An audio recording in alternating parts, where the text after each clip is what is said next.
I'll count it down. So let's go 3, 2, 1. Okay. All right. So it's great to meet you and meet with you and be able to have this conversation. I'm excited and I'm really looking forward to it. So I wanted to kind of start today by asking you this question of why drag? Like, why drag? Why is drag so essential? Why is it so necessary?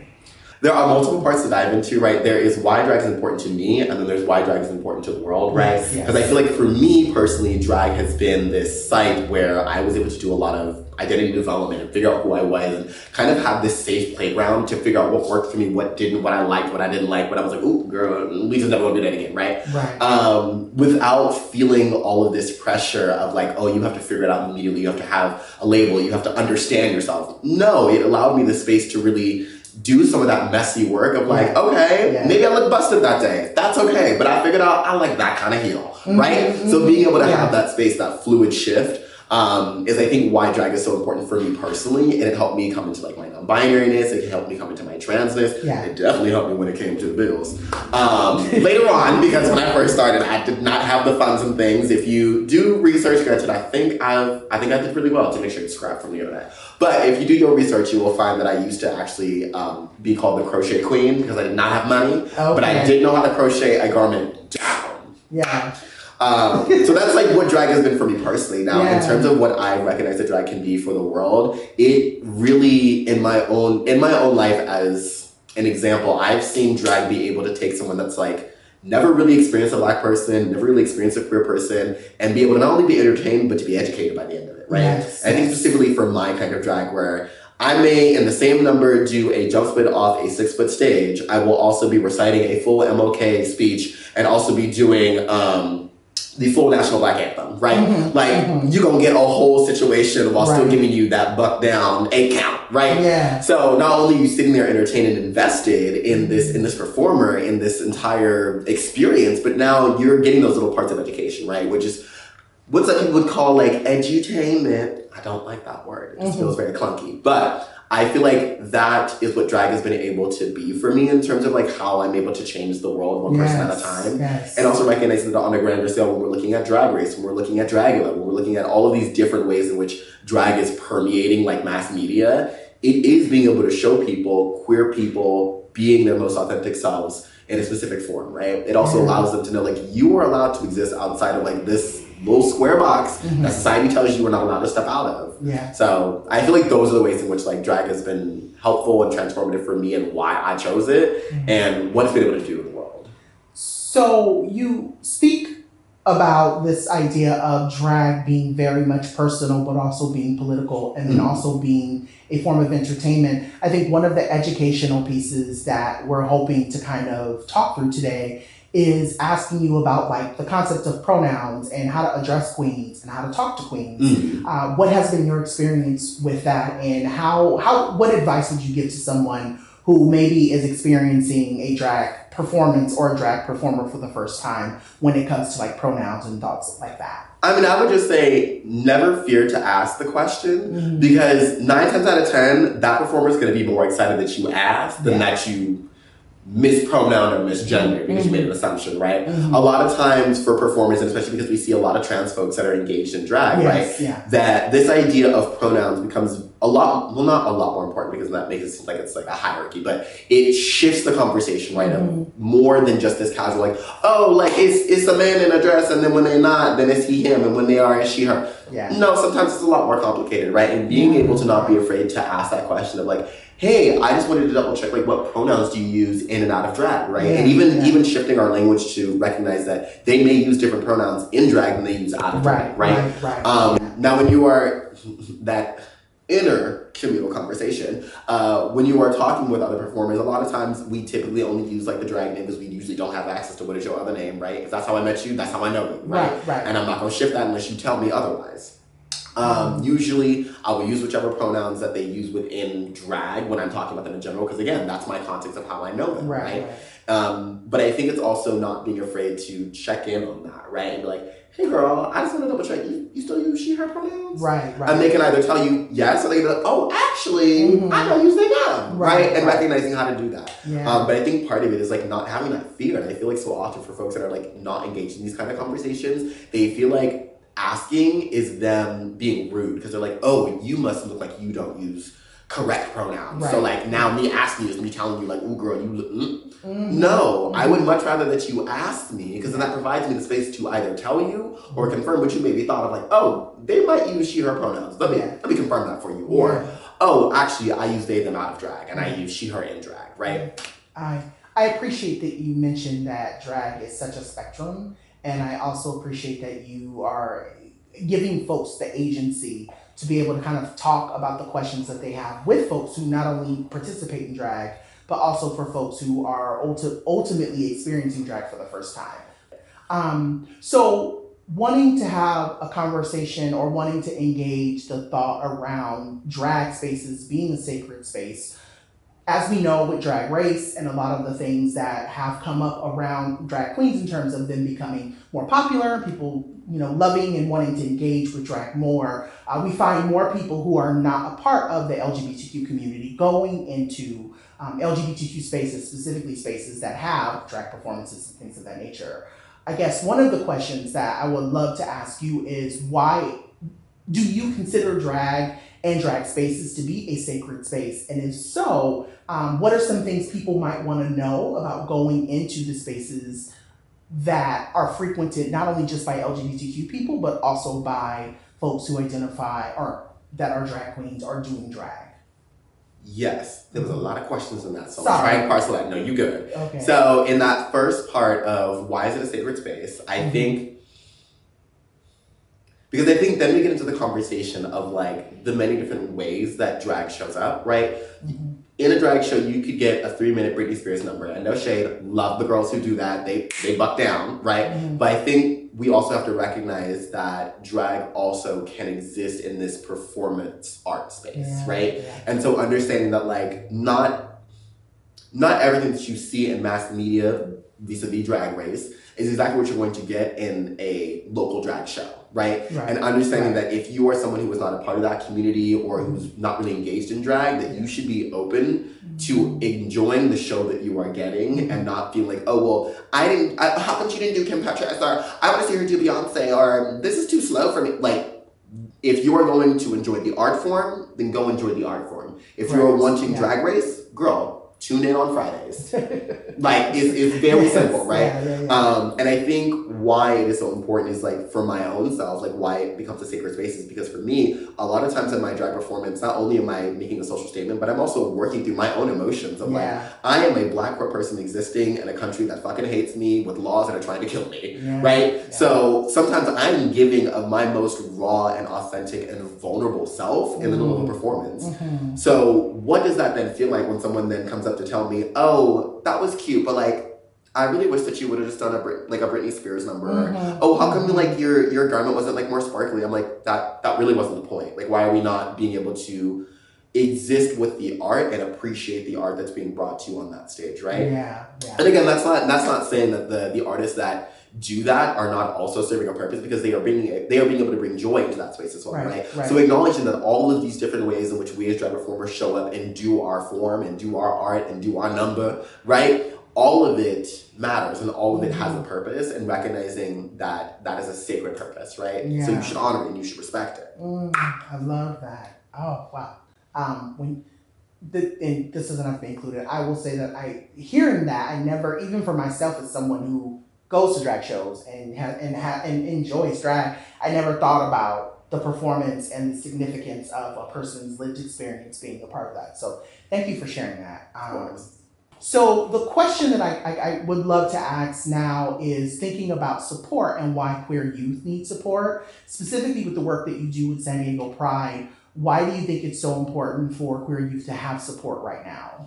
Well, I think why it is so important for them to have support now and forever, honestly, is because the youth is the future, right? I mean, Whitney said it best. Let them lead the way. But like very realistically, like they are the ones that will be creating the world that we want to be able to exist in, right? Like they are the ones that are creating our futures.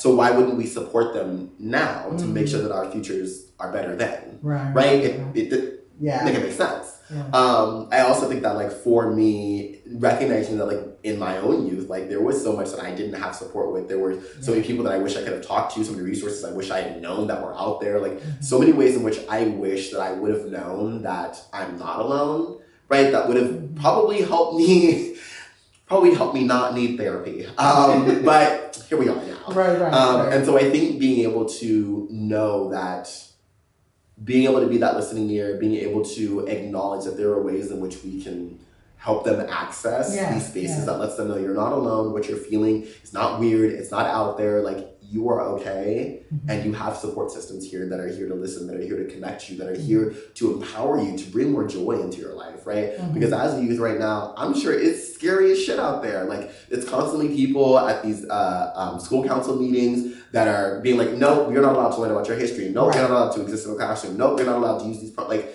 that are constantly telling them no, and what they're not allowed to do in ways that they're not allowed to exist, right? Which, if you're getting all of that messaging, what is that telling you? That's telling you that you shouldn't exist in general, right? Which makes it so much easier for them to feel like, oh, well, I don't have any support and nobody wants me to exist, right? Being able to know that there actually is support systems, that, and being able to put those counter narratives out there to say, like, you and who you are and what you bring to this world is of value. Even if it's just, you woke up today. That is enough value, because you intrinsically have value, right? So I think that's why it's important for us to be able to support them, because we want to make sure that, like, we have what we didn't have, right? So considering everything that has been going on, right, there's just a lot that's been happening in the world, especially speaking about this notion of never a bother and being able to lean on someone and ask them for help. What type of support do you have? Like, what do you do to make sure that you're taking care of yourself in the process? And how do you create community? How are you continuing to make sure that you have what you need to be well? Absolutely. So I think for me, one, I try to institute a lot more naps. Because as a Black person existing in the world, like, it is constantly a state of rage. But also constantly a state of trying to find those moments of joy, right? And even if it's not some giant, like, oh my God, I just won $1 million, right? Just acknowledge, like, oh my God, I had 5 minutes today where I just got to sit in the sun and just be with myself and have peace, right? I think being able to acknowledge that rest comes in many ways, and it doesn't always have to look like a 3-hour nap. Sometimes it can be going to a coffee shop with a friend. Sometimes it can just be sending memes back and forth, right? Like, acknowledging the many ways that I'm being able to refill myself and trying to honor that and not belittle it. Because so often, like, when we talk about this self-care conversation, some people are like, oh, if you're not going to a spa, if you're not going to your therapist, if you're not doing all these things, which is not to say that that's not good, but it creates this weird standard. It's like, that's the only way to be able to engage in self-care, right? Which really doesn't acknowledge the ways in which, like, capitalism has us working out here every single moment. So those little moments, that is a moment of joy. That can be a moment of peace. That can be a moment of rest, right? And acknowledging that is part of that self-care. Outside of that, I do also love to connect with my drag family. I think we see each other at least, like, once a week, because now we'd be very busy. Very booked and blessed, thank you. But also, like, making sure that we have those moments, even if it's just like, oh, we'll all get on, like, a group call, just to kiki and cut up, even if we ain't even really talking about shit. It could be like, girl, I saw this meme yesterday, or, oh, girl, I was sitting up in this meeting, and, oh, these people was trying it, right? Just to have those moments where you can kind of let your hair down and let that mask down, especially as someone that is considered a public figure. Like, I have to really be intentional about the moments that I create for myself, where I don't always have to be on, I don't always have to be that resource, I don't always have to, like, be that person that knows everything that's going on in every room. I just need to have a moment where I can just be and not have an expectation of my being. Right? Be Amber. Exactly. Be Amber. Exactly. So, looking back into your own childhood, how did drag play a role into helping you become Amber St. James? So, because I'm gonna give you the long and short of it, because it's a long one, because I've been doing drag for like 10 years now, so it's a very long story. But the long and short of it is that my grandmother, she used to watch Drag Race, and I didn't really understand what the show was. But she would watch it every now and then. There was like a couple moments where, like, I would see her watching it, and I'd be like, who are all of these loud I assume gay men that are like really happy, and there's like all this colors, there's all this fabric, all these things, right? Then I get into college. Well, actually, before we get to the college part, then where I'm in the like final years of my high school, and I'm in my AP environmental science class. My teacher is like, I know you're all smart because you're all taking AP classes, and outside of being smart asses, I want to know who are y'all as like people. Yeah. And so for me, at this point, I'd seen Drag Race maybe a few times, and I kind of understood like the general concept of doing drag. And again, as I had said, I did not have a lot of money, but my grandmother had taught me how to crochet. So I had like maybe 20 or so dresses. I told my teacher, I was like, okay, I'm gonna store some things in your back closet. I need you to trust me and just let me do what I'm gonna do. Yeah. I started off showing them these bags. I was like, oh, look at this crochet bag. Another one. Let me go over to this door and see what's up inside of here. I pop out doing a full runway show, then jumped into like a Beyonce number situation. The energy was there, the look was boof, right? Then I get to college, drag pops back up, and I'm like, okay, this space where I've been able to like engage in my femininity, I've been able to not have to think about the world and like the different things that I'm going through as a queer person that's trying to figure out their identity, as a black person that's trying to just exist in the world, or as a trans person that's trying to figure out what does it mean to be non-binary without any of that language, right? Yeah. And so drag was this space that kept popping up where I was like, I can engage in this and just feel joy, right? And I can be able to have this fluid messiness of like, I'm just trying to be fun. I'm just trying to live in my fantasy, right? Right.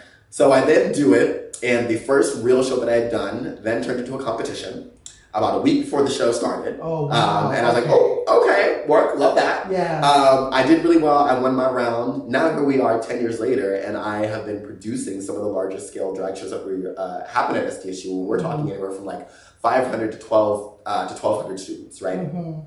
And that's been across the span since like 2014. Yeah. Right, and in each of that, as I am curating these spaces for these students to be able to come and engage with, because a lot of what that is geared towards is making sure that they have a safe space to engage in community outside of having some lesser than safe spaces that encourages a lot of drinking and drugging and things, right? So a lot of what my introduction into drag has always been about creating community and creating space, right? So as I'm doing that and I'm learning about myself and taking ethnic studies courses, I'm learning more about my blackness, I'm being surrounded by more queer folks, I'm having more access to language, I'm working in resource centers, right? I'm in this whirlwind of education about myself. And I'm finding more empowerment in that, right? And in that, I'm being able to identify some of the things that I was going through as a child of like, oh, girl, you was just trans. Oh, girl, you was just queer, right? And being able to not find fear in that, of being able to explore more in that, right? So, yes, I think I answered the question, but I really don't know. You did.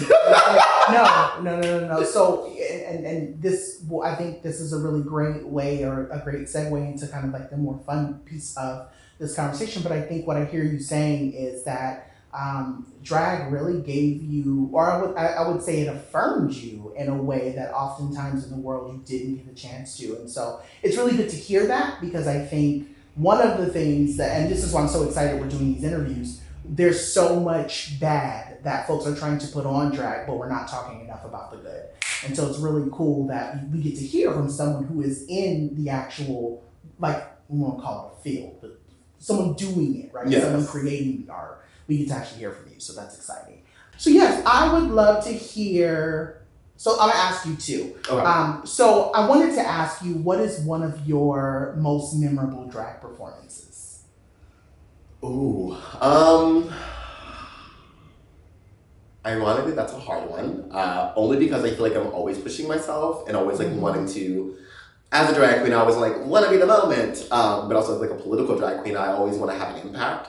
And so I'm sitting here going through my brain of like, okay, what are some of the most impactful numbers that I've done that I was like, ooh, girl, you really did that. You ate that down. I don't know. Actually, I think one of my proudest moments, and it's kind of in a series of moments, is every year prepping for our Black Girl Magic here in San Diego that we do. Because every year, one, it is an expectation of like, oh, Amber's going to debut like a new Black Girl Magic mix. Like, she's going to do a new number. And it's always like a very big production, high political. I usually have like a new garment that will be debuting during that as well. But I think for me, it's acknowledging and having that space of like, I've created a moment where people are they're used to seeing political drag, right? They're not scared of it. They are hungry for it and they're wanting to see more of it. And so knowing that every year people are like on the lookout to be like, oh, what's the number going to be this year, girl? Like, what's the monologue going to be? Like, what's the look going to be, right? So I think being able to do that every year is what is my most memorable part of drag, is knowing that like I've created a space where I have been able to shift people from expecting drag to be this like entertaining only, where it's like, oh, she's gonna do an 8 count, she's gonna do a jump split, she's gonna do all these things, to like, oh yeah, she's gonna do that, but also, oh, I'm gonna feel affirmed. Yeah. There's gonna be an impact. She's gonna have something to say, right? Yeah. Especially acknowledging that in a lot of those moments, like it makes people cry, right? In a positive sense of like, they either feel seen, they feel affirmed, or it helps them feel like a sense of release. Yeah, oh, I love that. So the next question that I would love to ask you is, what has been one of your most like insane drag moments? I would say probably the first time I ever did a backflip, because I had not practiced it. Actually, most times that I've ever done a trick that people have ever seen me do for the very first time, or they're like, oh, I've never seen her do that. That's because I had never tried it till right there in that moment, right? Okay. There is some kind of weird, glamorous beast that comes over me when I'm really feeling the moment, that I'm like, oh, we gonna pull a stunt. I don't know what we doing, but we just gonna go right into it, and I hope to God that I landed. And I did. I was doing it at UCSD, because my drag production company, such as the St. James Productions, was putting on a Scream Queen show, which is a horror-themed, like Halloween-esque show that we were doing. I believe we had like Coco Kane and like Meatball there. And I was really feeling my fantasy, and I was doing this number that was talking about Black mental health, and like the connection between wanting to invest more in Black mental health and less in like incarceration. And it was based around like Get Out.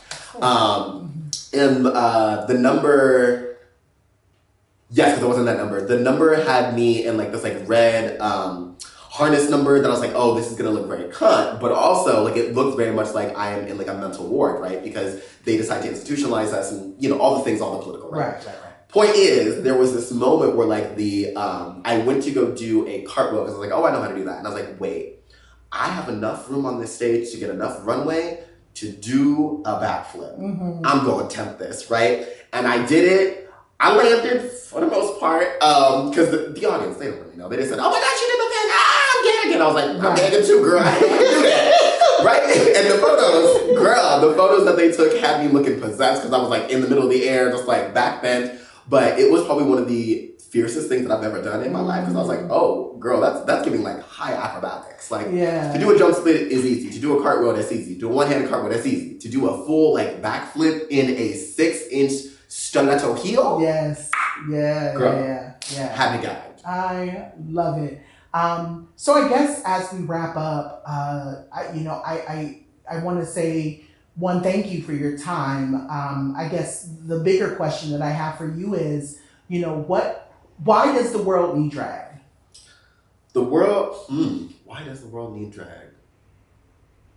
The world needs drag because drag has the potential to change minds, hearts, and futures, right? And I feel like now more than ever, which I know we hear all the time, but I feel like now more than ever, today, tomorrow, and forever, we need that. Yeah. We need this world to change, and drag can be a catalyst to bring about that.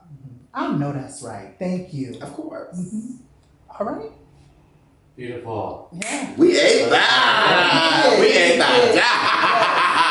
I had to jump into my journalistic bag real quick. Go ahead and put this Cal State degree to work. Girl, you did that, and you did that. Oh.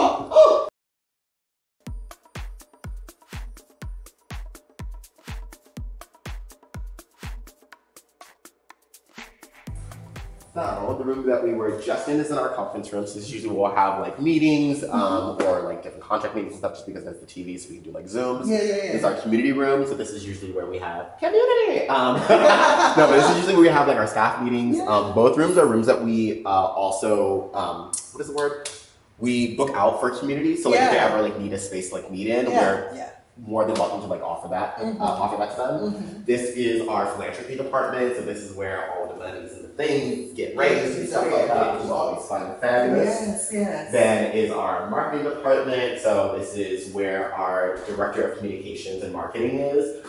They are so fabulous at being able to connect community folks with local local press and media just to get like stories out, because you know part of what we love to do outside of just like Brigham Festival is also being able to like do programming in different ways to connect folks like 365, right? Yeah. So being able to like humanize who we are, like in the eye. It's not just the one event. Hey guys. This is our kitchen. This is like, you know, where kitchen things happen. Exactly. Eating of sorts. This is our front desk, so anytime that people are like calling for Pride, like, hey, I'm looking to talk to such and such, that's usually a call to. This is our programs office. This is actually the department that I work in. Okay. They are responsible for doing 365 days worth of programming, which basically just means that, again, outside of just the festival and parade that weekend, we try to make sure that we're connecting our community to like different resources and programs that they can be doing, like, you know, throughout. And then this is our ENA, so our Education and Advocacy Office. So this is the department I used to be in. Okay. And this actually used to be a storage office. Wow. Yes. Nice. So we just recently reshifted some things around just to make sure we have enough space, because as we are growing and as our community is growing, we as a staff are. Wow, y'all are getting functional. I'd love to see it. Thank you. I would love to see it. Yes. This makes me really happy. I love it. Oh my goodness.